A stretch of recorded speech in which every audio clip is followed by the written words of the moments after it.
Revolusi industri adalah perubahan besar terhadap cara manusia dalam mengolah sumber daya dan memproduksi barang. Perubahan tersebut ikut berdampak pada kondisi sosial, ekonomi, dan budaya di dunia. Revolusi industri yang pertama ditandai dengan penemuan mesin uap yang digunakan untuk proses produksi barang. Peralatan kerja yang awalnya bergantung pada tenaga manusia dan hewan, akhirnya tergantikan dengan mesin tersebut. Revolusi industri 2 terjadi di awal abad ke-20. Revolusi industri ini ditandai dengan penemuan tenaga listrik. Tenaga otot yang saat itu sudah tergantikan oleh mesin uap, perlahan mulai tergantikan lagi oleh tenaga listrik. Jika revolusi pertama dipicu oleh mesin uap, revolusi kedua dipicu oleh ban berjalan dan listrik, maka revolusi ketiga dipicu oleh mesin yang dapat bergerak dan berpikir secara otomatis, yaitu komputer dan robot.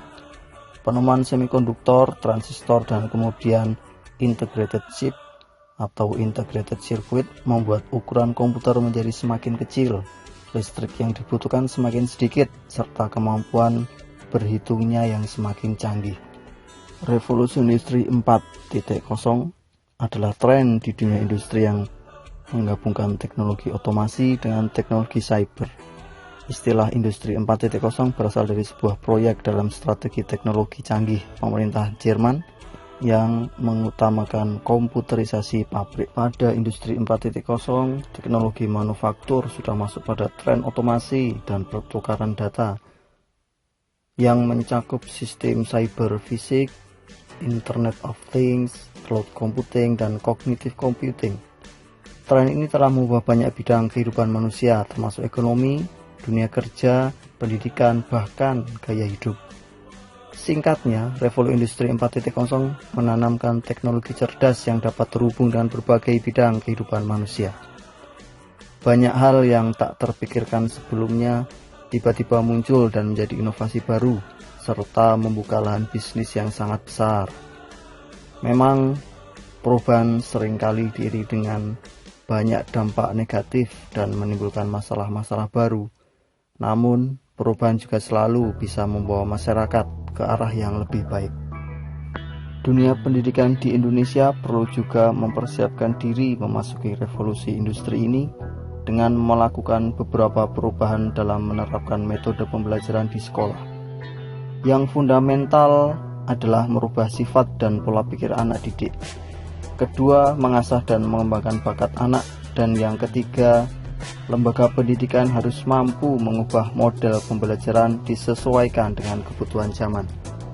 Kurikulum memerlukan orientasi baru, tidak hanya cukup memahami literasi lama seperti membaca, menulis, dan matematika, tetapi perlu memahami literasi era revolusi industri 4.0, yaitu literasi data dengan kemampuan untuk membaca, menganalisis, dan menggunakan informasi di dunia digital. Dalam era revolusi industri ini, kebutuhan dunia kerja telah melalui perubahan yang sangat cepat. Namun sekolah tidak ada perubahan yang signifikan selama ratusan tahun. Muridnya merupakan masyarakat abad 21, gurunya abad 20, dan kelasnya masih menganut desain abad 19. Guru harus memiliki pemahaman yang mendalam terkait karakter dan potensi dari masing-masing murid. Kemudian guru dapat memberikan pendekatan yang berbeda bagi masing-masing murid sehingga informasi yang dapat tersampaikan sesuai dengan kapasitas murid itu sendiri.